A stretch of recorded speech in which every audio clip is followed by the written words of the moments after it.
Hi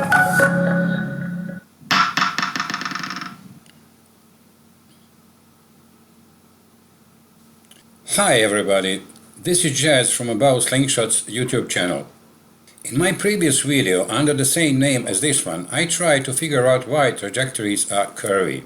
In that process, I learned a lot and I realized that I have enough material for the continuation of that video, namely, an application of the concepts learned to some common slingshot shooting situations. In order to do that, I have to refresh key points because this video completely depends on them.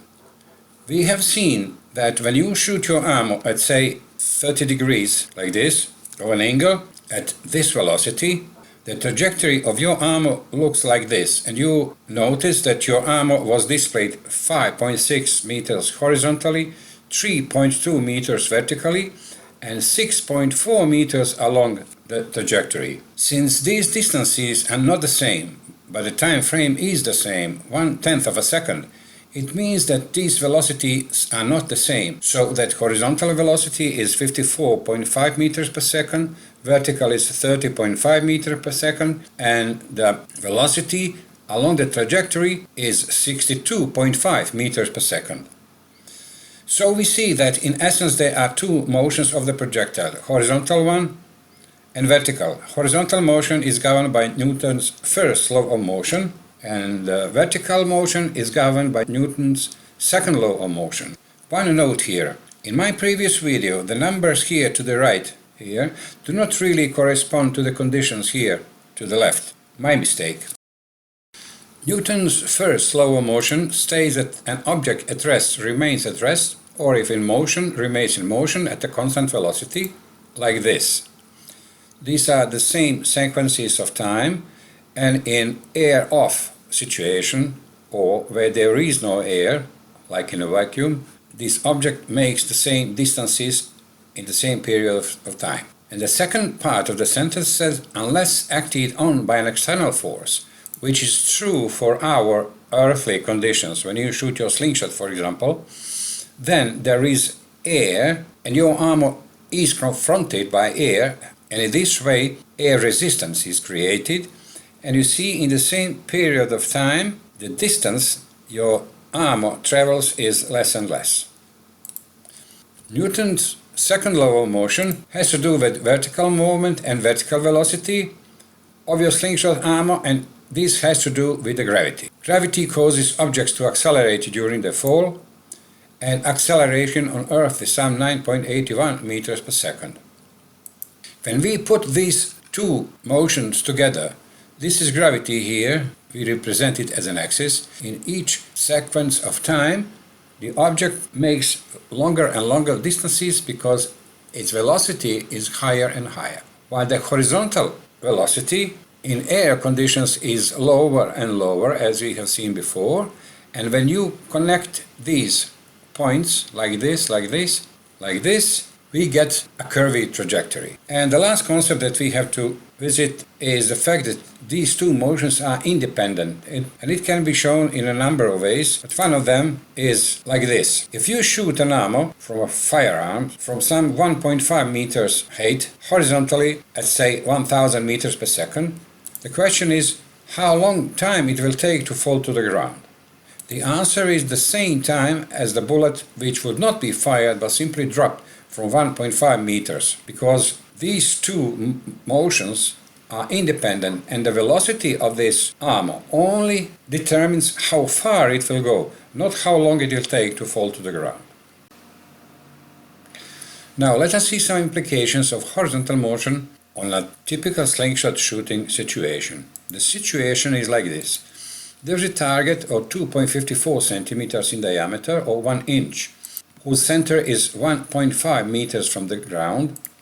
Your forks are also 1.5 meters from the ground, aimed directly at the center of the target at a distance of 15 meters. For this situation we don't need gravity, we speak only about shooting in air conditions. So if you fire a 9.5 meter steel ball at the exit velocity of 65.26 meters per second and 7.56 joules of energy, then when it reaches the target, its velocity will drop to 60.05 meters per second and energy to 6.4 joules, or loss in velocity will be 8% and loss in energy 15.3%. Remember, because of air resistance. Now, let us say you don't like this, you want higher values. Let's say you want your terminal velocity to be 65.26 meters per second and not this one. So, you have to pump up your exit velocity at 83.83 meters per second, so that when it reaches the target it is 65.26 meters per second, as the one that you wanted in the first place. In order to do that, normally you will need a more draw power and or longer draw, higher stretch ratio, lighter armor, tapered bands. I heard that people also heat rubber bands in order to achieve higher velocities and so on. I want to tell you something from my personal experience. Many years ago, when I needed to reach a target which is relatively distant and I did not have powerful enough slingshot, I would involuntarily contract my belly, clench my teeth and make a fierce look and flick like a madman. Of course, this is the recipe for the disaster. Rather, you have to decide on the occasion of shooting. For example, hunting, plinking and target shooting are completely different things. You have to take into account distance of the target, intended effect. For example, if you want to pierce a Coca-Cola can on both sides, it's one thing. But if you want to bang it so hard that it goes high up, about 2 meters, with a loud bang, is another. And then you can bring intelligent decisions of the needed level of draw power, ammo type, size and weight, stretch ratio, length of draw, elongation, etc. And then all you need to do is watch as the first slow motion rolls. Now let us see some implications of vertical motion on a common slingshot shooting situation. In one of his videos related to target shooting, Bill Hayes, a well-known slingshot enthusiast, maker and shooter, says something like, "You have to line up the pens with the target and then all you have to do is worry about the elevation." The link to this video is in the description. So we have 2 points here: lining up the pens with the target, like some preparation before elevation, and elevating, which illustrates the main topic here, vertical motion. Let us see how this works in my interpretation. So we have the target and we have the slingshot system, pouch, bands and the forks which are not aligned with the target, here exaggerated of course, and then you align like this your system somewhere along the vertical central line of the target. Not like this and not like this, but like this. So this is the first part of his sentence. First align the bands with the target. And I repeat, in this moment Bill does not speak about where, here, here, here or here, about elevation, because elevation is second part, and then elevate, that is, you point your slingshot basically somewhere above the center, and then hopefully you will hit the center and the gravity will help you. I found this advice by Bill Hayes very useful. Sometimes I don't have my prescription glasses on me, or the target is too small or too distant, which boils down to the same thing, I think. Or the target is not readily discernible from the background. Then I do this.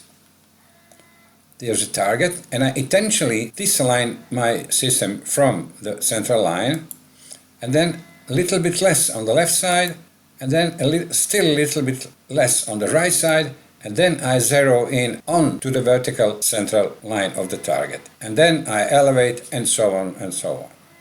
Let us see now a typical slingshot shooting situation.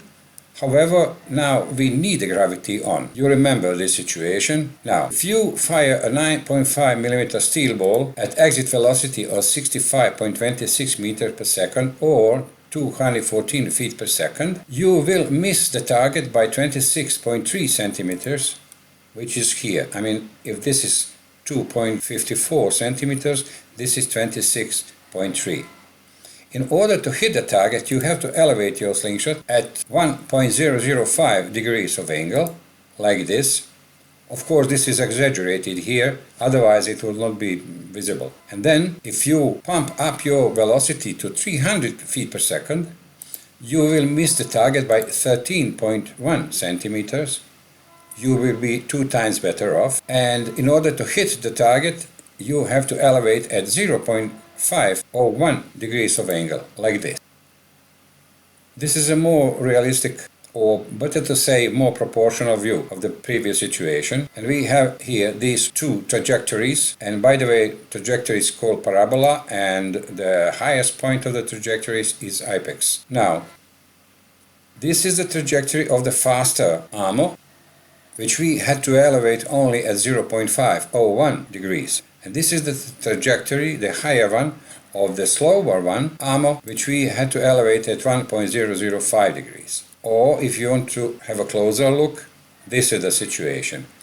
You see, the faster armor reaches its apex at 1.54 meters, which is 4 centimeters higher than the target. Target is 1.5, you remember.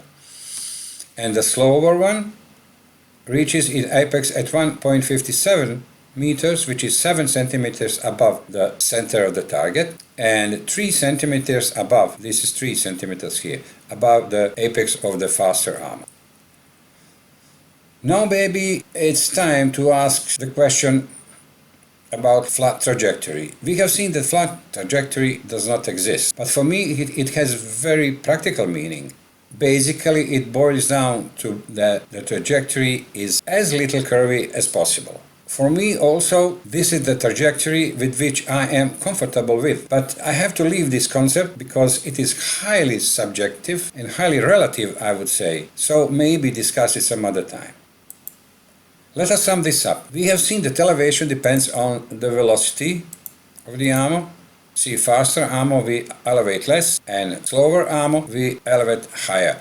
Oh, by the way, I hope that you know that I do not expect a sane, normal person to be able to elevate 1.005 degrees of angle. This is impossible. But these are the facts, and I'm making here the point. So, this is not the only reason that we elevate. Another is the target, like this, and the height of the target, but also the distance of the target, like this. So for a given setup, and consequently for its exit velocity, for a given distance and the height of the slingshot and target, there is one and only one correct shooting angle. And then, if you put all these things right, all you have to do is watch as the second law of motion rolls.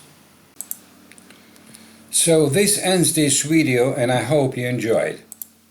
See you in my next video, most probably in Stretch Ratio is Not Mystified Enough.